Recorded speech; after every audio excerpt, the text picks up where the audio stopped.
What's up, everyone? Welcome to another edition of The Music Bowl. My name is Herd. We are on another Moto music ride today. I believe this is episode, I'm gonna go with 6. I've been filming these a little out of order and a little, I haven't been posting them out of order, but I have been filming them. So I guess I'm not filming them out of order. I'm filming them way ahead of when they are posting, I guess is the best way to explain it. So I think this is number 6, but at any rate, man, so to think 6 weeks from now this is coming out. Cool. Anyway, sorry for my existential crisis that just happened in my head. Today we are going through Slate Hill and we are about to head on a road toward New Jersey. Now, those of you who know me know that I'm not a big fan of New Jersey for many reasons, but I will give it that there is this one really nice ride that at least gives me alternate places to go. So we're gonna do this today, and it will cut through some nice little mountains and yeah, just some nice little views along a little river, things like that. This particular portion that I'm filming now is actually going to be not quite urban, but a little bit more of a populated area, and I'm going to be heading into Summit, New Jersey, maybe Sussex, New Jersey, not sure which, honestly I can't remember, but we're going to New Jersey nonetheless. And I'll film various parts of this ride at different times. This is the start of the said ride. So with that, let's talk some music. So today I wanted to get back to talking about some more of my musical influences and musicians that I think you should know if you do not. And today I have one that I'm pretty sure most of you are not going to know. So I think I got some homework for you guys for today. And today I want to talk about Roland Dyens. And I'm probably pronouncing the last name wrong because I'm not French and I've never studied French. And I don't think I've ever heard anyone pronounce his name. I've only ever seen like the videos and seen it written, but Roland, so given that he's French, maybe Roland Dyens? I don't know. Roland Dyens. I'll have the name spelled out somewhere for you. But he is a classical guitarist, and so right there alone is probably a reason why most of you don't know him, because unless you yourself play classical guitar, most people don't know the classical guitar world at all. And that, I think, honestly, is also a big shame of it, because there is some absolutely beautiful and gorgeous music in that world. To begin with, just, and I believe it stands on its own, under its own merits. There are a lot of guitar concertos and, you know, guitar and strings and all that sort of stuff, but the solo rep itself is something you should check out. So even if you just did, you know, a random YouTube search of classical guitar, you're gonna find some cool stuff. But I'd be willing to bet that pretty quickly, even on that random search, you're gonna run into Roland Dyens. And there's several things that I think make him an incredible musician, one worthy of your time. One, just the sheer volume of music that he was able to write and perform and record and learn and all that is incredible. He is a modern guy, and he actually did just recently pass away, and recently 2016 or 17, I remember that I was in grad school because I was moping around the guitar studio when he died, and such has been his influence on my life that I took that day very hard when I found out he passed. And so yeah, the sheer amount of stuff that he has written and contributed to the modern classical guitar canon is staggering. He's probably one of the most prolific composers for guitar and performers, and someone that is, you know, on a lot of the high-end professional guitar recitals from other people. And I don't want to say there are few guitar composers these days, but there are few that are writing with the how do I say this? There are few that write as well as him. I guess we'll just put it that way. or at least whose music I have grown to love and has had such an impact on my life. There are very few people who are doing that, and he very much shied away from a lot of the modern, like, gimmicky sort of stuff. And by that I just mean making random noises on the guitar, or like hitting it in various ways, and like doing things. And not that you can't do that well. Nikita Koshkin does that very well, I think. But Dyens very much is just a traditional composer. Like, you could play his stuff on a piano and it would sound, you know, just as good. It's not reliant on the guitar to do. There are definitely some guitaristic things that he does, and there are definitely some techniques that are exclusive to guitar that wouldn't work on piano. There's bent notes and things like that, but by and large, you know, his melodies and his pieces are not reliant on, you know, it being played on a guitar. They're just beautiful pieces of music, or so I think, and I think you would also enjoy his music. So that's the first thing. One, you know, just an amazing composer, amazing musician.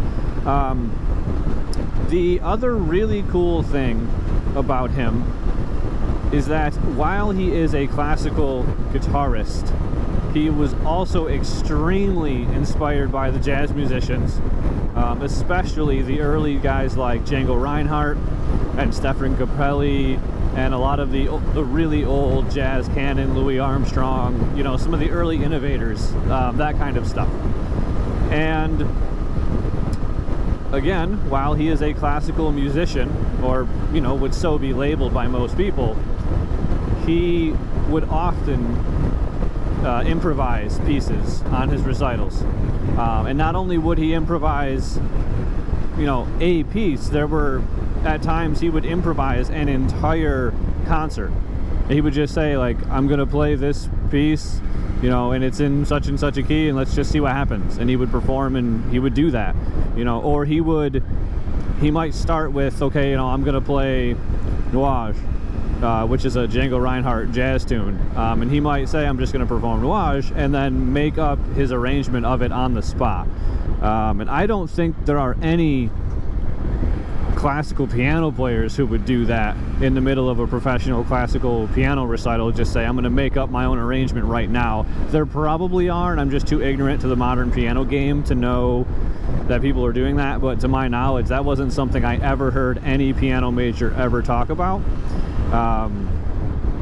You know, and it's also akin to, like, if you were given a trombone recital and you and your piano player were like, yeah, we're just gonna make some stuff up and see what happens. You know, it's, you know, no one's doing that kind of thing. So it's very cool that he would do that, not only with, you know, arrangements of pieces, but he would write stuff, or improvise entire pieces in the moment, which is what improvise means. He would write improvise entire pieces at the concert, I guess is what I had meant to say. And I don't know if this is entirely true, so take this one with a grain of salt, but he has a piece called Tango and Sky.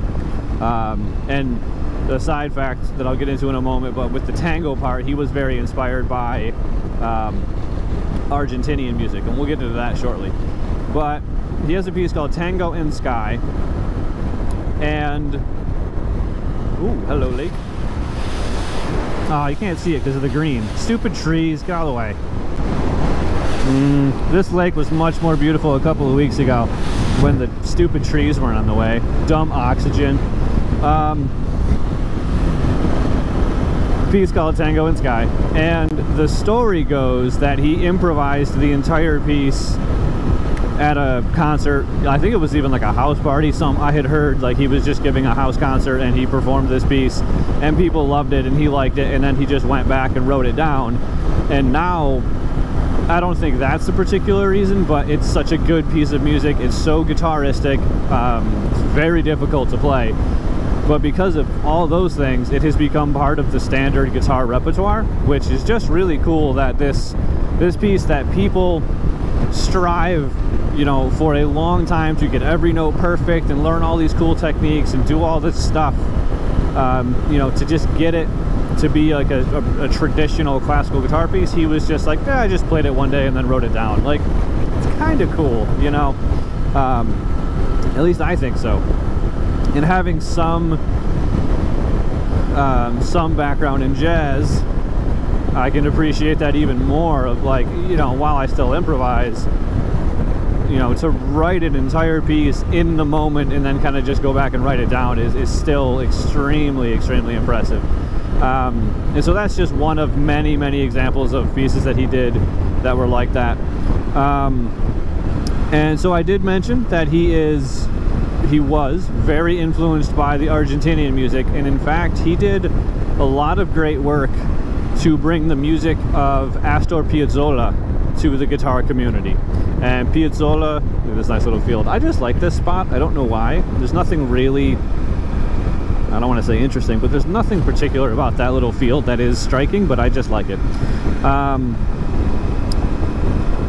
Astor Piazzolla is an Argentinian bandoneon player, and he wrote some absolutely gorgeous music himself. And if you don't know the music of Astor Piazzolla, do yourself a favor and go check that out. It's bandoneon and orchestra typically is what he would write for, or strings or orchestra at least. I don't think full orchestra. But because Dyens was so influenced and loved that music so well, he did many arrangements of those pieces by Piazzolla. And so now his music has become part of the canon as well. Pieces like Oblivion, or maybe Oblivion, I'm not exactly sure how the Argentinians would say it. I'm gonna go Oblivion. What was the other big one I was just thinking of? Oh man, oh, there's a lot of like milongas and little other pieces that just that Piazzolla played that are, like I said, have now become part of the canon. And he has a lot of pieces called, you know, with the words tango in them, or with sky, and it's S-K-A-I. And I was reading today, I'd never actually knew what that meant, but sky apparently, and I'm again probably pronouncing that wrong because I'm not Argentinian, the sky apparently was, actually this is a French word, so it was apparently a French word for the, how do I explain it? For what the gauchos would wear, and the gauchos were like Argentinian farmers. And just like that, also, we are in New Jersey. So we'll get out of here as quick as we can, but, you know, we'll see some cool views at least along the way. Man, this looks a lot different. Last time I was here, none of these trees were here. And by that, I do mean they were just planted. No, it wasn't this green last time I was here, which is kind of cool. It looks very different. But yeah, so the tango and sky thing was a reference to the sky word at least, was a reference to what the gauchos would wear. And I lost my train of thought, so I'm not sure if I mentioned this, but the gauchos were the Argentinian farmers, or at least a particular type of Argentinian farmers. There's many. That much I do know. There's like the peasant farmers, the gauchos, and all sorts of other stuff. It's a big political thing. Anyway, that was the French word for what the gauchos would wear. So I thought that was kind of cool, because he has a lot of songs with the word sky in the title, and I never knew what it was, so I looked that one up today. Other pieces that I think you should know by Dyens, in addition to Tango and Sky, Valse and Sky. The Waltz and Sky is another big one that has become part of classical guitar canon. He has, oh, that's right, this section of road is terrible. Freaking New Jersey. You probably can't tell on the camera, but it is a super bumpy, rocky section. Not rocky, but just lots of little bumps. The bike is kind of doing this, and it's very annoying. And I always think it's the bike. I always think something's going wrong, but it's just the stupid road. But yeah, Valse and Sky is the waltz. He has three pieces called the Saudade, which is saudade. I believe it's a Portuguese word that means like, I'll probably get this wrong explaining it, but it's like a long lost nostalgic feeling for something you can't get back. I'm gonna go with is like the best way to explain it, but look that one up, Saudade. But they're very beautiful. One of them, if I remember correctly, I tried to learn, I believe it was the third one, I'm not entirely certain. But I remember it being in B minor with a cool view to my left. Man, again, stupid trees. There is a river down there, but you can't see anything now.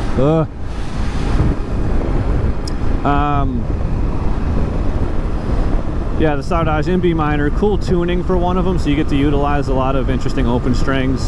So that one may be more guitaristic, but again, most of the melodies are just normal, beautiful melodies. He has a piece called the Libre Sonantine, which is probably his most famous work, and it's in 3 movements, and the last movement, Fuoco, which, if I'm not an idiot, I believe means fire, but I could very well be wrong on that. It usually is performed as a standalone piece, like just that one movement. And the story that I had heard about that was he wrote it shortly after having a heart attack many years ago at this point. I'm gonna go maybe even like mid-90s, early 2000s, a long time ago. He had a heart attack, and this piece was, the whole Libre Sonantine was kind of like his way of expressing everything that he went through, both before, during, and after all of the surgeries and everything that kind of happened. So I thought that was kind of cool. I didn't know that one again until today. I was showing a student his works today, which is kind of why he's on my mind and why I was looking him up. I don't normally like to do research for these videos, but you know, you guys get the benefit of this one being on my mind. And so like I said, the last movement, Fuoco, usually performed on its own as a standalone piece. Has some really cool guitaristic things like bent notes and all sorts of like doubled strings, and but again, at the end of the day, still just like a beautiful melody. Really kind of showcases that whole, you know, post-surgery trauma turning into like a beautiful thing, and it's just a fantastic piece. There were some turkeys out there. I don't know if you could see them.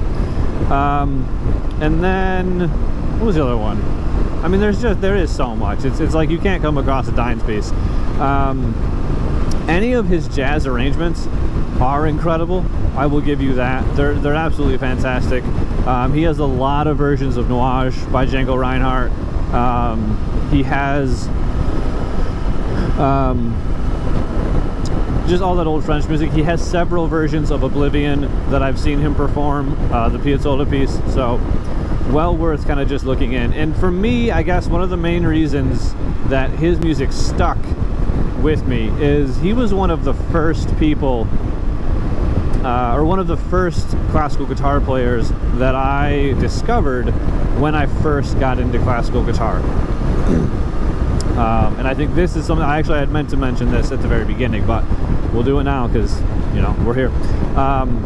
And so when I first got to college and realized that you couldn't go to college to be an electric bass player, like you just couldn't get a bachelor's degree in that, and having absolutely zero desire to learn classical upright, like just absolutely hate it, I was like, well, I guess I'll play classical guitar because I can play guitar and I can go places with that, so let me do that. And so I started. Obviously you got to listen to this stuff, and I, you know, was really on the big YouTube thing, and YouTube was just becoming a thing. Fortunately for me, it was like just starting off when I was in college. I remember like Andy McKee's Drifting had just come out, so everyone was playing that tune as well. But I don't know how, but Dyens was one of those first people that I encountered, and I had never ever in my life seen anything like this before. I didn't know what classical guitar was. I just knew that it was like reading music for guitar, which I could do, so I took to it pretty quickly. Like I knew how to read music, which most guitar players, especially at like community college, they're just like rock dudes who don't know how to read music, which is fair. Like, why would you? I had never played classical guitar. Luckily I played bass and saxophone, so I knew how to read music, so I just had to transfer that knowledge to guitar. But Dyens quickly became one of those guys that I really aspired to be, and like I just really took to his music and that whole classical guitar community of people who were either playing his music or just other big names at that time. A lot of the GFA winners, guys like Marcin Dyla, another Frenchman, Dmitry Ilarionov, the Russian guitarist, and a lot of them play his music. They play Dyens' music, And Dyens stuff is often featured at the GFA, which is the Guitar Foundation of America. Things like that. Like, he was one of those guys that I really, really aspired to be. And just because I thought his music was beautiful, throughout my entire life since then, so this is, I'm gonna go 2007, maybe 2008, early 2008, somewhere in there, when I discovered his stuff, I've just always listened to his music at this point. It's just been a part of my life, and not so much where I like that, like, events are tied to it. Like with Dave Matthews, there are certain songs that have certain events ingrained in my mind, but with Roland, his music was just always there, and it was always beautiful, and it always makes me feel something, whether that is, making me happy, making me cry from its beauty or its sadness, or whatever those things are. His music has just always been there, and I don't want to say I always thought it would be, but it was definitely a big hit for me when he passed away, because there had actually been some recent concerts that he'd been doing. He was still performing into his old age. I believe he was early 70s. Ron Paul, President 2012. Bro, that sticker is old, my man. This is what happens in Sussex, New Jersey. Apparently we can take a right on this red. I did not think we could, but I guess we can. I'm also rolling through with these New York plates, so I'm a target, if you will. Okay, we're back. Sorry about that. I had to navigate those intersections, and it takes a lot of brain power to not get hit by cars when you are doing that. So it's much harder to talk about music. Anyway, yes, as I believe I was saying, Dyens' music has just been there, and I really, really felt that loss when he passed away.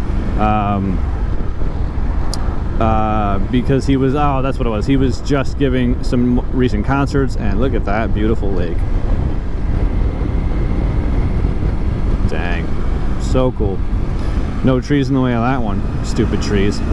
And in fact, one of the concerts that he gave right before he passed, he had some new arrangements of Nuage, I should say, and he had a new arrangement of Oblivion, which was extremely difficult. Man, just crazy guitar techniques all over the place. Like, I'm not going to touch that kind of stuff in my life, or the amount of hours it would take to learn it for me just wouldn't warrant actually going to do it. It's just insane how hard that stuff can be, and how much of a classical guitar player I'm not anymore.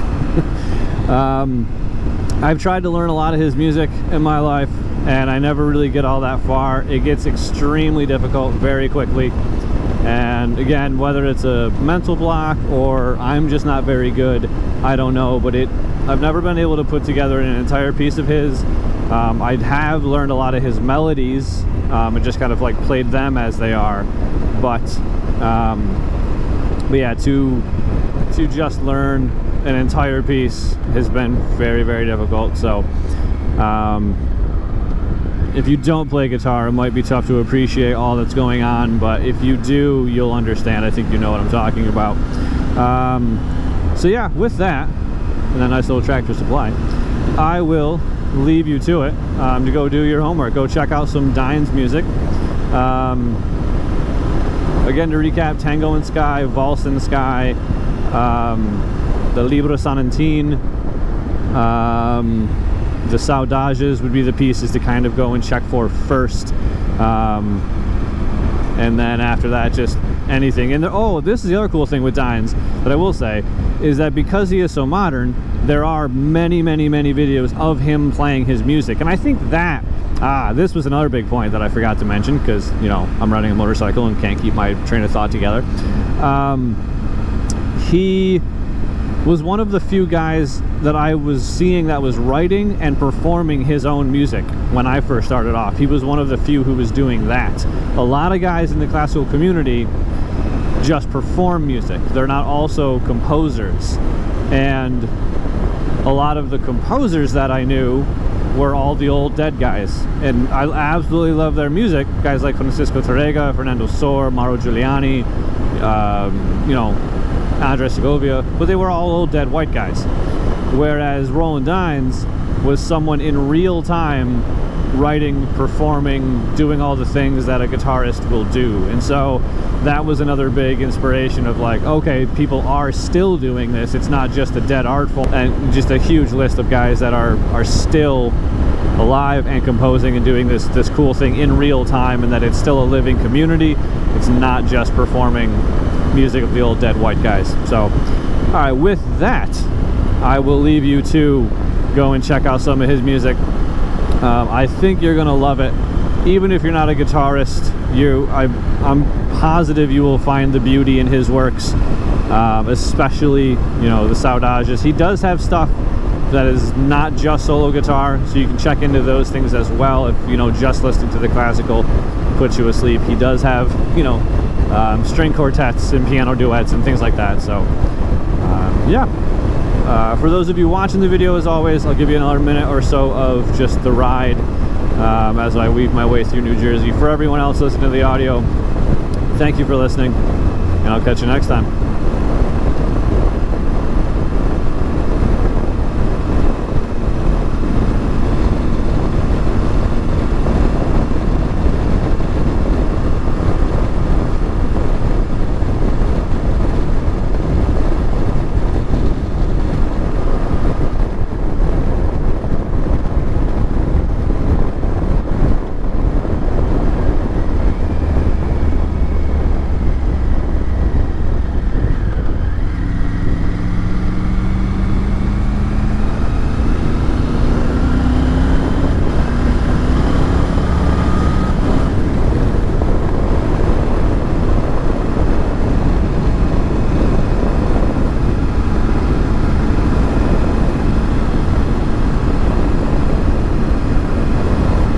Apparently I missed. We'll try that again after this corner.